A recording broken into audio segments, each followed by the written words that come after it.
Okay, hello, good morning, everyone. Well, I was talking already a little bit. Can I see the presentation on assessing distinctiveness, please?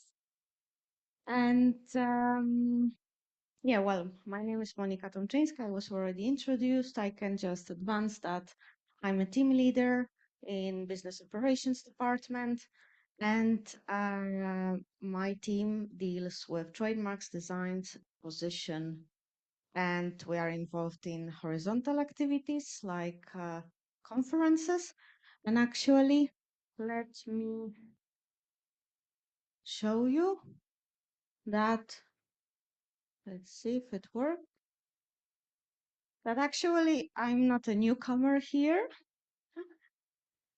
I already delivered a presentation in 2023 to you, but via Zoom. So I don't know if any of you was there? Well, Mr. Ross, definitely yes, because you signed the certificate of appreciation, which actually I wanted to introduce here, not only as icebreaker, but I must admit, receiving such certificate was super nice because it was not only just, oh, thank you for the presentation, but the receiving a certificate of appreciation. I still have it saved, as you can see, I have it. So I really appreciated that from your side. Okay, without further ado, because at the end, I'm super happy that you posed so many questions to my colleague. But I'm not so happy because this means that for two presentations, I have 45 minutes, where I should have 1 hour and a half. So, okay, let's run a little bit. So this I showed. So those of you who are in 2023 already saw this slide. It's how we do the examination at the EUIPO of absolute grounds. So I will briefly explain. Okay, so we get an application. We have the principle of no pay, no play. So once it's paid, it goes to the examiners to be examined. So we normally perform the formalities classification of goods and services and pre-screening of absolute grounds at the same time, unless there is an issue. There is, for example, an applicant without representative, because in our case, applicants from the EEA don't need representative. So in case there is an issue with such applicant at formalities level, this has to be solved first, and then the rest comes. So, okay, we need to check the absolute grounds. We have a special team of colleagues. It's called ICE. It's an internal collaborative team of experts who normally they examine around 60 applications a day, and they check if it's what's the type of mark, what's the kind of mark. Sometimes it's relevant. We have individual, collective, and certification marks. They check if there are any verbal elements, if the verbal elements are accompanied by figurative, or if it's any special kind of mark, no, like we were talking about sound marks and so on. Then what colleagues do is the ICE examiner. Normally, the majority of cases, it's one person who decides. But if it's a complex case or they see that our practice was a bit different from what they would do in the past, or there are parallel marks that were rejected maybe, no? So they double check all these. They check also the dictionaries. We have different references. We have internal tools which help us to decide on, for example, if a figurative mark contains a flag, which is in the sector register, and maybe it's not allowed to use this mark. How it's used? Not always when it's a flag, it will be refused the mark. So they check many things, many databases. We have it all centralized in one tool. So the pre-screeners, the ICE examiner, and then in case the mark has to be objected, the decision taker, we use the same tools. And in case there are discrepancies or that the examiner does not know exactly what decision to take, he or she checks with a colleague, or it goes to a group of coordinators of experts of this group, and they decide or they raise it we have still another layer. It's the reference persons group in absolute grounds, and they decide on the practice of our department. So we have different layers when the examiner is not sure. But I tell you that probably 80% of the cases I checked straight by one person. Then we have also expert groups. I'm, for example, part of the collective and certification marks group, which are like special kinds of marks, but also we have expert groups on the grounds related to geographical indications. If there is no objection, no problem, AG is closed as AG okay, and that's it. If there is an issue, the examiner, ICE examiner sets the mark for AG not okay, and it will be pulled from the system by a decision taker who will draft the objection, and then if needed, the refusal. If you have any questions, just raise the hand and I will stop, okay? Because I think if you have questions now and you want to post them, then straight I will reply. But if you have to reflect, then at the end we will try, or maybe after the lunch or during the lunch. Please come to us during lunch, because yesterday we were already in a conference and people then stopped us at the elevator and so on, and it was already in a rush. But to come, we have lunch together, we have coffee together, and we try to clarify any issues. Okay, we also have, I just wanted to quickly say we have different layers, or I was talking about these groups that we have, but also we have many quality checks. So for example, if I draft an objection letter in absolute grounds, it can be stopped by so-called AG to review, and my colleague, any of my colleagues who work in this language, they will pull this and they will uh, leave me some comments. For example, Monika, I don't know, please double check the scope of objection because I think it's too broad or it's too narrow, or have you thought about this good, and so on. Or I can also ask, I can trigger a task which asks for AG to review. But this is within amongst colleagues. Then we also have ex ante checks, which is the IQC, the quality check. And this is, for example, if I try to send a decision, it may be stopped by colleagues, by the system, and colleagues will check if my decision was made correctly. It's like a little bit more formal, let's say. And then we have also ex post, and we have some samples of decisions that are even checked by externals, so by the user associations. They come to our office, they get a sample of decisions, and they leave us their comments. It's the SQOP, Stakeholder Assurance Panel, which it's on our website. Also, the quality issues are checked. We have reference persons, and I was saying, if we really find that there is an issue and we need the guidance, like recently we had, I think, 30 cases of one applicant, and we were not sure what to do. Different ICE examiners were dealing with them. At the end, we had to ask the reference person to please advise us how to proceed with these applications. And also, yes, we have the quality, we have reference persons, and we have so-called peer support.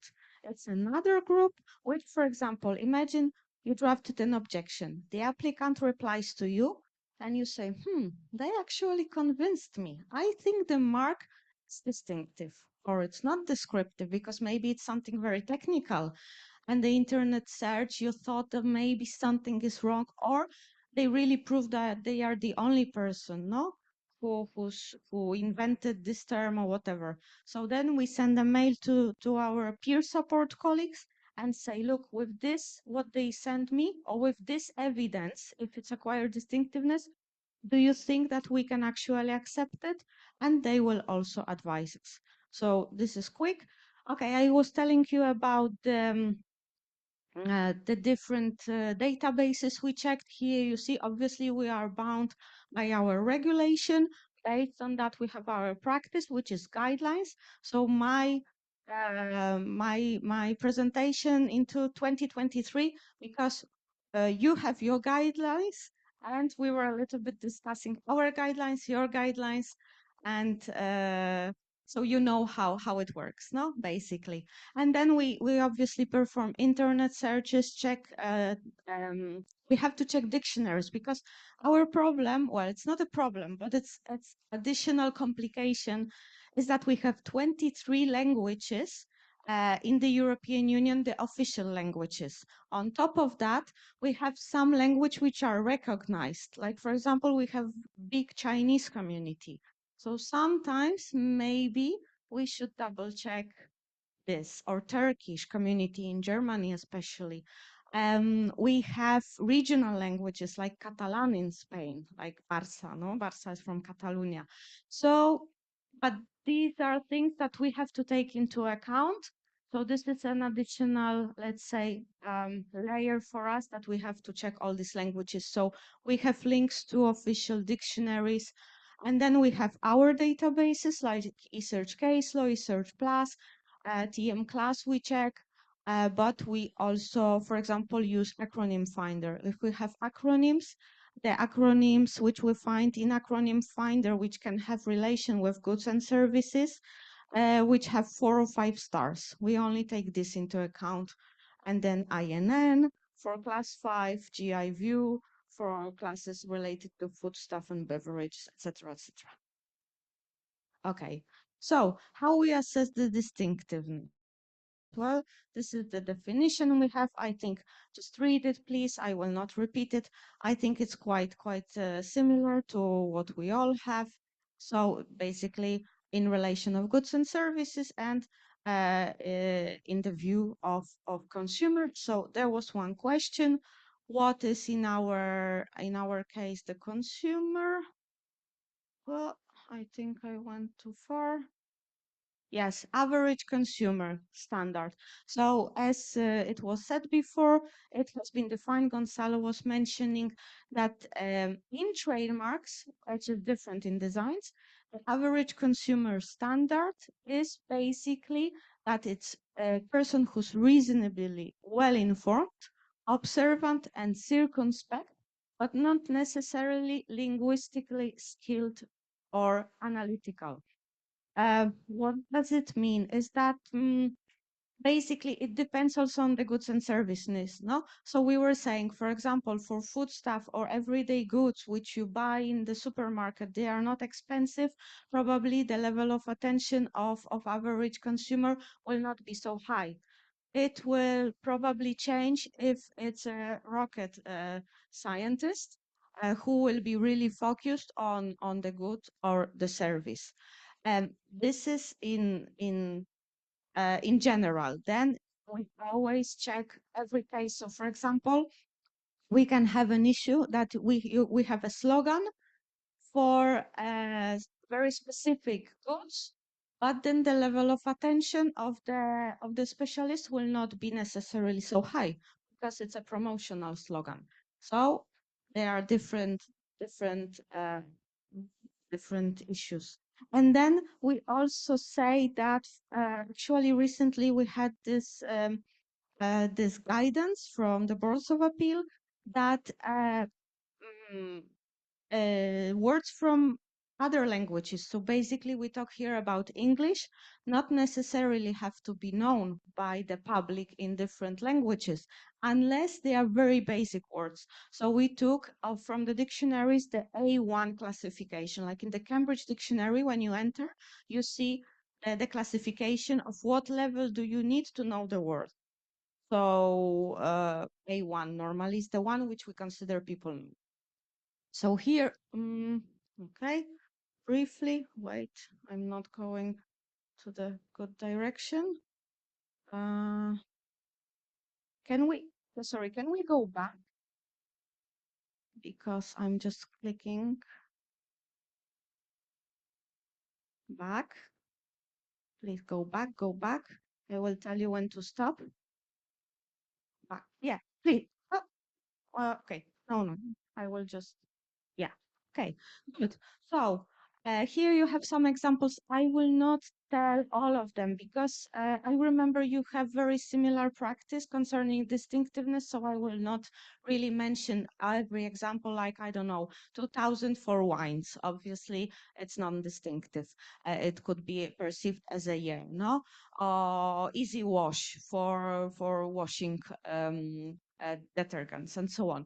But I give you here some examples: greener and greener, non-distinctive for fertilizers, for example, for foodstuffs. Here there was a question about color marks. Here's one example of a color mark which has been refused. They tried with acquired distinctiveness. They did not manage that because actually here with color marks, we double check like we do a little bit with shape marks if it departs from the standards of the market. And in this case, these colors were not really departing, and they did not prove that the consumers would recognize these colors as coming from this applicant. Then sleep for class 35, sleep.com. Why it's not okay for class 35? Because it was retail for mattresses. So definitely related to sleep. And .com, well, it was online retail. So straightforward, Kate. Slogans, perfecting your formula for class 42. That was actually an interesting case because we did not refuse it totally. We only refused for class 42, research and development in the pharmaceutical, biotechnology, and biodefensive fields, etc. No, so obviously strictly related to perfecting your formula. And then this bottle, it was quite an interesting case.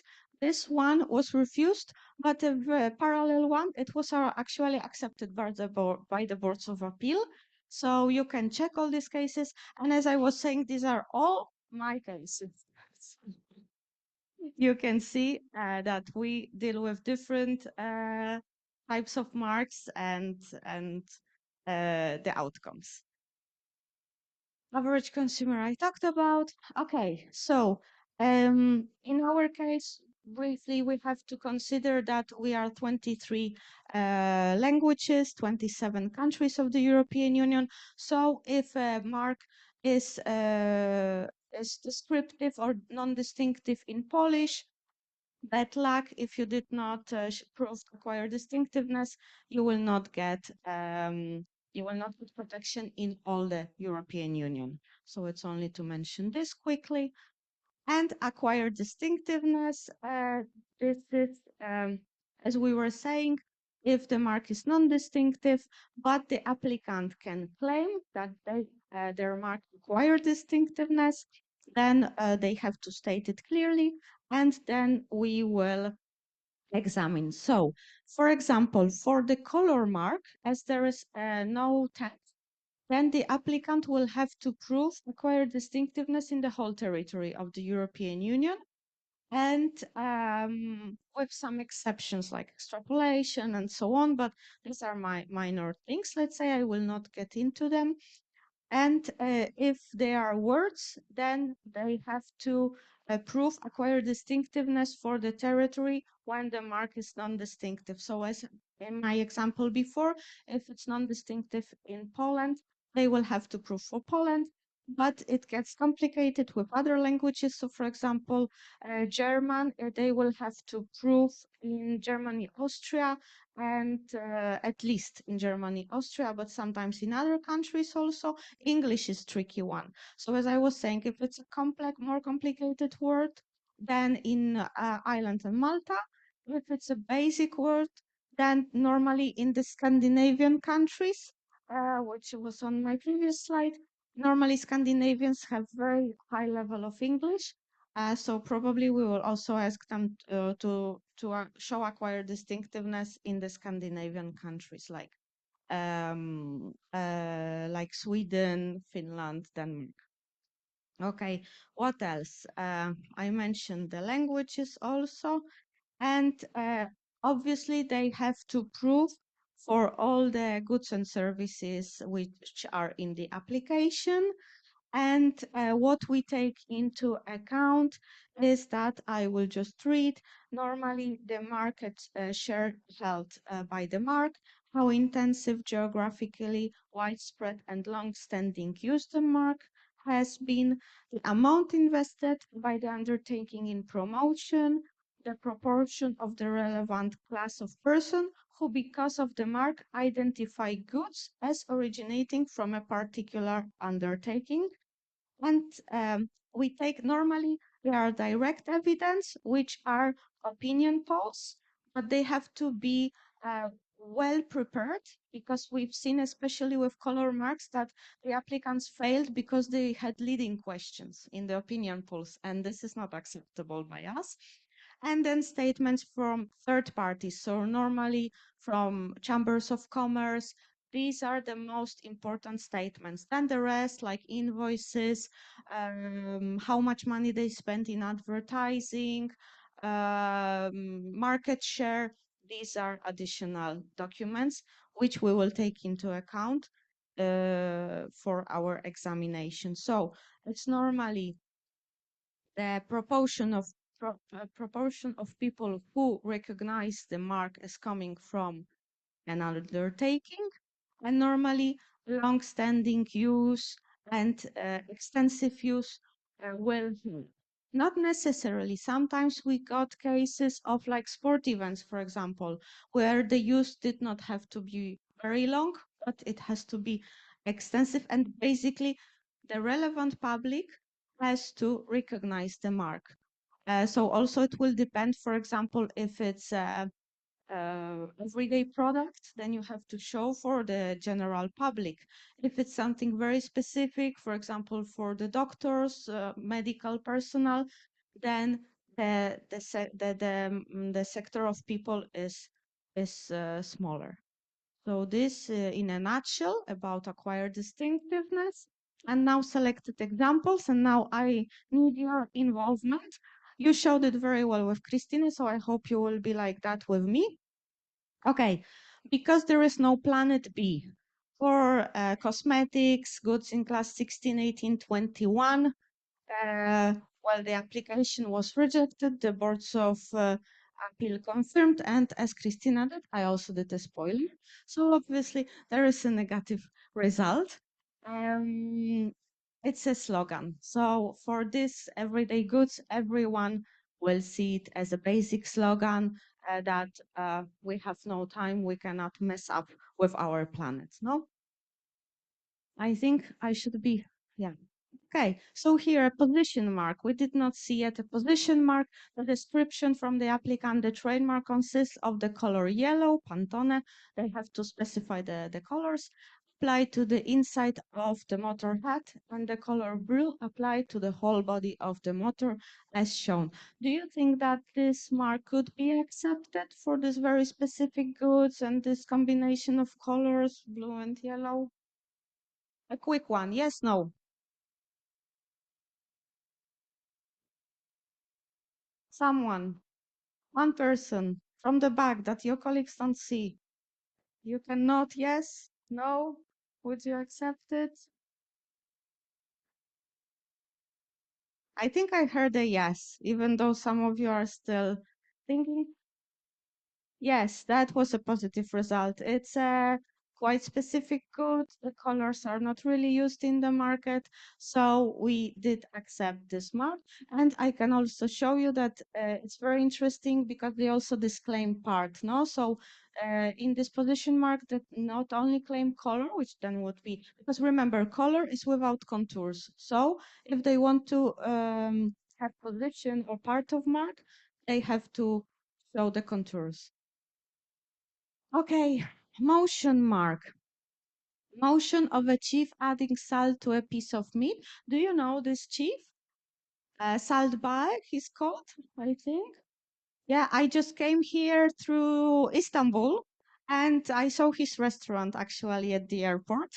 And he's like, he has this special way of throwing salt to the meat. I'm not doing it well, for sure, but he's famous for that. He actually he was, I think, with Argentinian football team, like they were all throwing the salt and so on. So he applied for this motion mark. You can see the images here that when he's throwing the salt, and he requested many different goods and services related to food stuff, restaurants, but also providing beverages in class 43. So what do you think? What was the outcome? Would you accept it for like, I don't know, would you accept this mark for meat? Only meat? Yes, Gonzalo is nodding. The serve, okay. Would you accept it for provision of beverages? Yes, okay. No, someone said no. Why?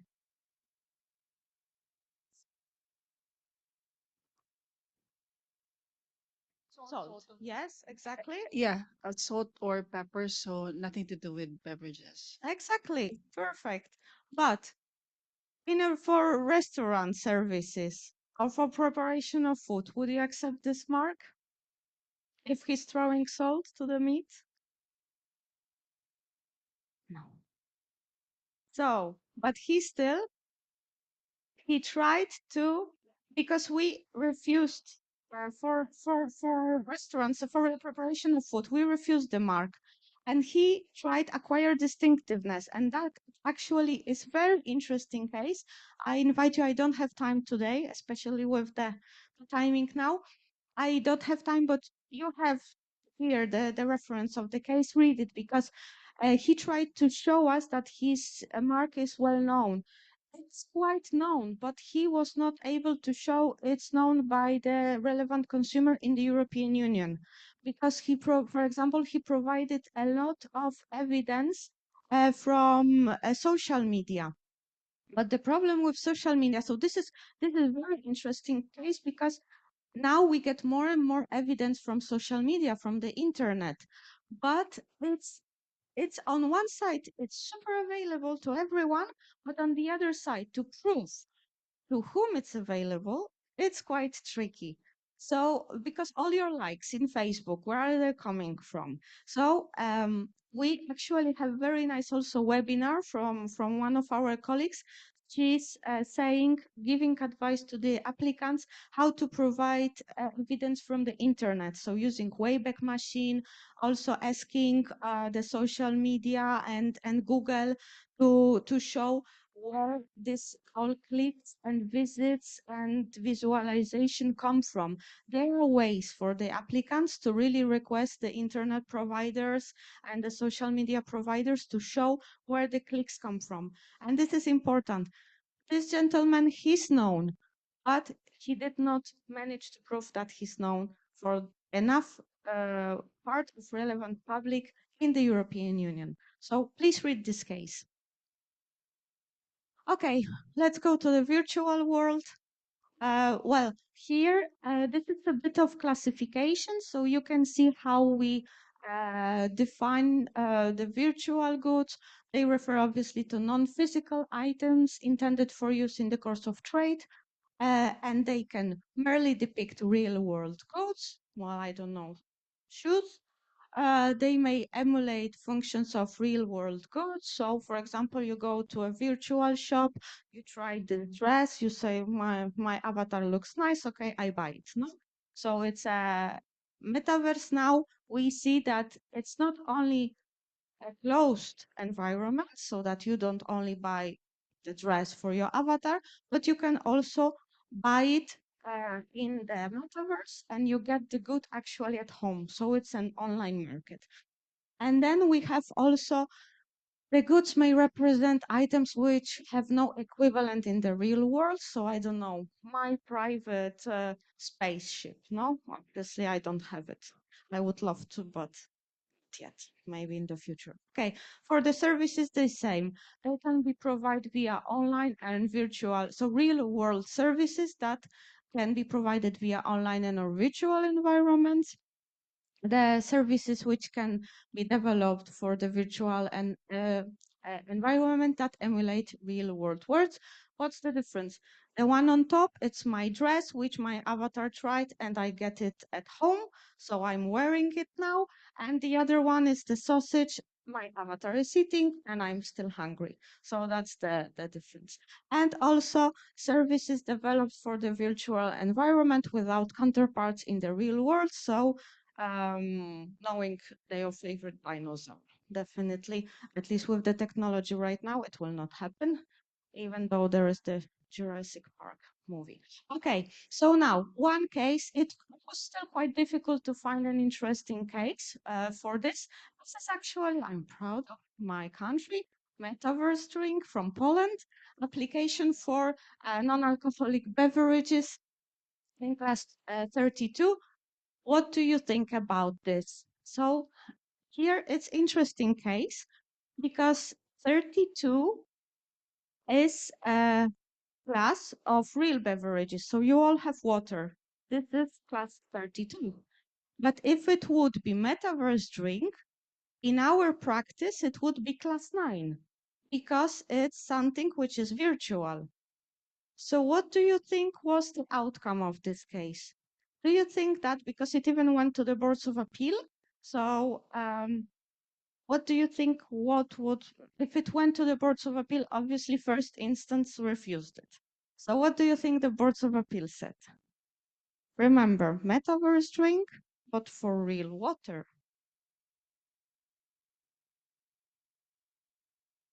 Okay, I will not keep you more.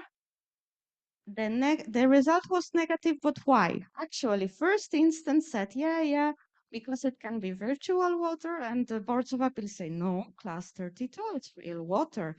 So, but the boards of appeal said what I said just before.